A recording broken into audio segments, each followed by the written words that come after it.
Okay, so you guys have really sent us down like a fascinating, but also kind of creepy rabbit hole with this one for our Dup Dive today.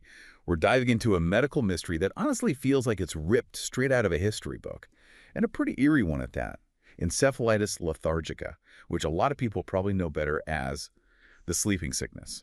Yeah, it's really interesting to think about how this pandemic basically just popped up in the wake of World War One. It's almost like the world had already been through this huge, horrible event, and then all of a sudden, bam, another one hits, and this time it's attacking the brain. It basically leaves people mentally aware, but they're literally trapped inside their own bodies. Yeah, that is a terrifying thought. So just to be sure everyone's on the same page, we should probably do a really quick refresher on what encephalitis is. Definitely. So encephalitis basically just means inflammation of the brain, right? Right. And in the case of encephalitis lethargica, it's like this virus or whatever it messed up the whole communication system between the brain and the body. Like it basically just throws a wrench in the works. Yeah, exactly.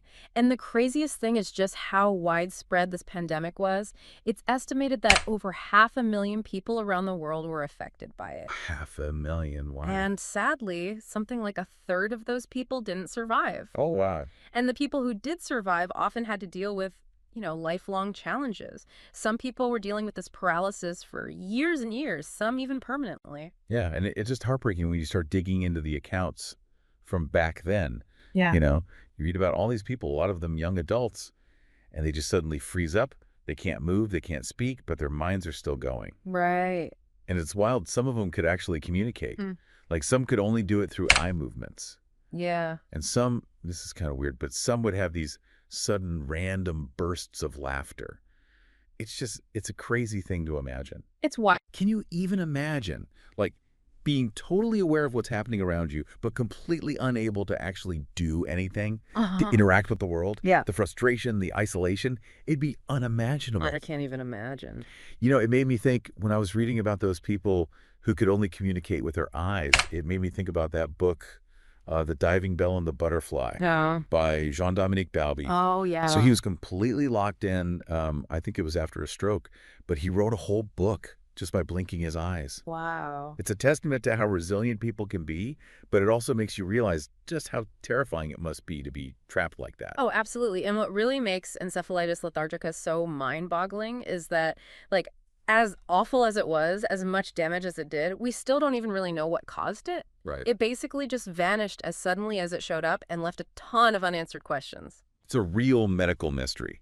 So we've got a pandemic that affected millions, these bizarre symptoms, and we still don't know what caused it. But hold on, you said earlier that there are still cases of this happening even today, right? Yeah, it's super rare, like incredibly rare, but there are these sporadic cases that pop up every once in a while, and that's one of the things that keeps researchers so interested in this. Right. These new cases, even though they're so rare, they have some of the same really strange similarities to the pandemic from back in the day. So it makes some people think there might be some kind of environmental trigger or maybe even some kind of dormant virus that's still out there. So that's really interesting. But if we don't even know what causes it, how are doctors even figuring out if these new sporadic cases are encephalitis lethargica?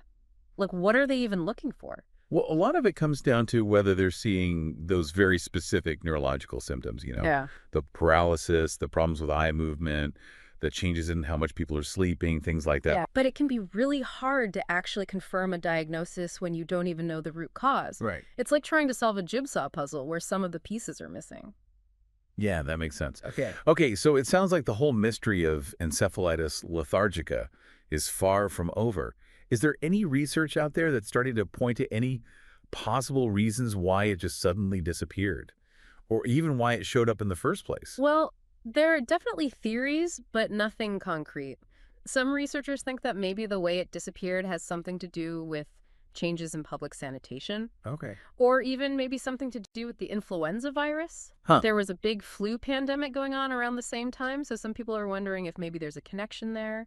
But again, it's a puzzle, and scientists are still trying to figure out how all the pieces fit together. Yeah, it's a pretty fascinating case. Mm-hmm. But as captivating as this mystery is, I think it's really important to remember the impact this disease had on people, and the impact it could potentially have again.